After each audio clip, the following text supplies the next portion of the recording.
చంద్రబాబు నాయుడు గారి కూటమి ప్రభుత్వం 19 నెలల కాలంలో అడ్డగోలుగా ప్రజల మీద కరెంటు ఛార్జీలు బాధటమే కాకుండా నిత్యావసర వస్తువుల ధరలు పెరిగిపోయినాయి. అనేక రూపాల్లో రిజిస్ట్రేషన్ ఛార్జీలు కానీ ఇలా అనేకం పెంచేసి ప్రజల ఎత్తిన భారం వేసింది. అది కాకుండా ఇప్పుడు సంక్రాంతి కానుకగా 13,100 కోట్ల రూపాయలు బాధపోతూ ఉంది. 13,100 కోట్లు సంక్రాంతి కానుకగా ప్రజల నెత్తిన బాధతా ఉన్నాడు చంద్రబాబు నాయుడు గారు. ఆన్లైన్ గేమింగ్ ద్వారా 1,400 కోట్లు, స్థానిక సంస్థల వినోద పన్ను ద్వారా 2,300 కోట్లు, రెండో మూడో స్థాయి అమ్మకాలపై వ్యాట్ ద్వారా 1,300 కోట్లు, వృత్తి పన్ను పెంపు ద్వారా 400 కోట్లు, స్టేట్ జీఎస్టీపై 1% సెస్తో 4,700 కోట్లు, ఆంధ్రప్రదేశ్ లాటరీ ద్వారా 3,000 కోట్లు. ఆంధ్రప్రదేశ్లో లాటరీని తీసుకొని వచ్చి లాటరీ ద్వారా కూడా ప్రజల ఎత్తున బాధపోతూ ఉన్నారు. ఇంకా ఎందుకు ఇంకేదన్నా అఫీషియల్గా అట్లాంటి కార్యక్రమాలకు కూడా లైసెన్సులు ఇచ్చేస్తే పోయింది కదా చంద్రబాబు నాయుడు గారు. అట్లాంటి కార్యక్రమాలు తెలుసు కదా. లాటరీలు తీసుకొని వచ్చారు. ఓ పక్క విచ్చలవిడిగా పేకాట క్లబ్బులు నడుస్తూ ఉన్నాయి, విచ్చలవిడిగా ఏర్లై మద్యం పారుతూ ఉంది. గుడి వైన్స్, బడి వైన్స్, గుడి పక్కన బెల్ట్ షాపు, బడి పక్కన బెల్ట్ షాపు. రాష్ట్రంలో 1,00,000కు పైగా బెల్ట్ షాపులు నడుస్తూ ఉన్నాయి ఈరోజు.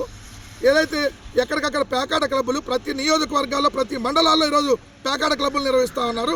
ఇది చాలన్నట్టు ఇప్పుడు లాటరీని కూడా తీసుకొచ్చి ఆంధ్రప్రదేశ్ లాటరీ ద్వారా 3,000 కోట్ల అర్జనకు గ్రీన్ సిగ్నల్.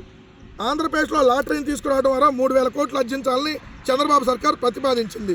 సిగ్గు శరం ఏమన్నా కొంచెమన్నా మీ ప్రభుత్వానికి ఉందా? కడుపుకి అన్నం తింటున్నారా, ఇంకేమన్నా గడ్డి తిని ఈ ప్రభుత్వాన్ని నడుపుతున్నారా? నేను సూటిగా అడుగుతా ఉన్నా. ప్రజల నెత్తిన ఎన్ని రకాలుగా బాధాలో అన్ని రకాలుగా బాధారు.